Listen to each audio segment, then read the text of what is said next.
គ្រួសារមានសមាជិក5នាក់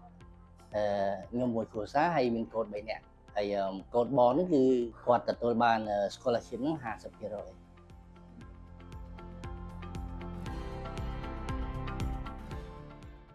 ជួយច្រើនអ្វីដែលសំខាន់គឺបានជួយ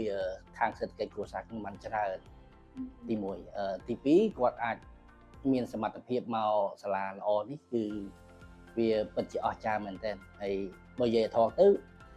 ខ្ញុំមួយគ្រួសារខ្ញុំមានមោទនភាពតិចដែរព្រោះគាត់បាន scholarship អញ្ចឹងវា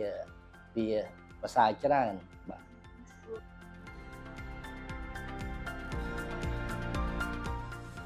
ខ្ញុំឃើញគាត់រីកចម្រើនច្រើនរីកចម្រើនបានច្រើនគាត់ចូលចិត្តរៀនជាងមុនគាត់សប្បាយចិត្តជាងមុនគាត់អត់សូវ stress គាត់ចូលចិត្ត explore ច្រើនជាងមុនតែខ្ញុំគាត់ engage ច្រើនជាងមុនប្រហែលជាមិនប្រហែលខ្ញុំគិតថានៅនេះធ្វើបានល្អសាលានេះធ្វើបានល្អទាំង curriculum ទាំង teacher នៅទីនេះគាត់យកចិត្តទុកដាក់ខ្លាំងអញ្ចឹងហើយធ្វើឲ្យគាត់ចូលចិត្តរៀនច្រើនជាងមុនបាទ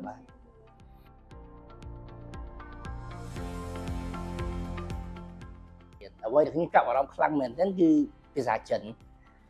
ខ្ញុំភ្ញាក់ផ្អើលមែនទែនគាត់អត់ដែរចូលចិត្តទេហើយគាត់អត់ដែររៀនទេដល់ពេលគាត់មកដល់នេះគាត់រៀនតិចតែគាត់មើលទៅគាត់ចូលចិត្តគាត់សួរខ្ញុំគាត់សួរចេះហើយខ្ញុំអត់ចេះភាសាចិនផងហើយខ្ញុំពេលខ្លះ surprise ដែរនៅពេលដែលគាត់ធ្វើតេស្តធ្វើអីទៅបានបន្ទុកល្អអញ្ចឹងខ្ញុំទី1ខ្ញុំសរសើរគាត់ប្រហែលជាគាត់ចូលចិត្តរៀនគាត់ចាប់អារម្មណ៍ខ្លាំងទៅលើភាសាចិនទី2សរសើរ teacher ចិនដែលគាត់យកចិត្តទុកដាក់អញ្ចឹងហើយបានធ្វើឲ្យលទ្ធផលគាត់ធ្វើបានល្អ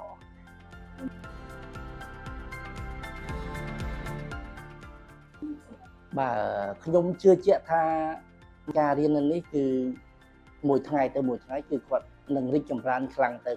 ដើម្បីត្រៀមខ្ញុំជឿជាក់ត្រៀមគាត់យក scholarship រាល់ឆ្នាំហើយនឹងបន្តទៅយក scholarship នៅ higher education ព្រោះខ្ញុំជឿថាខ្ញុំជាមួយគ្រួសារខ្ញុំនឹងគាត់នឹងត្រៀមដាក់ scholarship បន្តរហូតដល់ចប់ការសិក្សាតែម្ដងមិនត្រឹមតែពីសាលានេះទេគឺ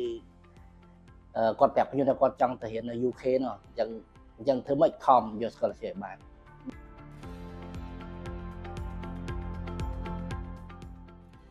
បាទលើកទឹកចិត្តខ្លាំងមែនតែម្ដងព្យាយាមកុំមើលស្រាលកូនយើងសម្បត្តិកូនយើងតោះតែយើងមកសិនមិនយើងដឹងឲ្យគាត់ប្រឡងធ្វើតេស្តយក scholarship ឲ្យបានហើយការធ្វើតេស្តហ្នឹងគឺយើងអាចធ្វើ academic ក៏បានកីឡាក៏បានហើយជាមួយនឹងសិល្បៈក៏បានអញ្ចឹងយើងដាក់មកធ្វើម៉េចតេស្តសមត្ថភាពកូនយើងហើយខ្ញុំពិតជាណែនាំសាលានេះខ្លាំងមែនណាព្រោះសូម្បីតែ teacher ក៏គាត់យកចិត្តទុកដាក់គាត់ម្នាក់សិតតែមានសមត្ថភាពនិយាយចំគឺមិនត្រឹមតែ teacher សូម្បីតែ staff នៅនេះទាំងអស់សូម្បីតែសន្តិសុខគឺគាត់ friendly ហើយគាត់ជួយបានច្រើនយកចិត្តទុកដាក់មើលកូនយើងទាំងពី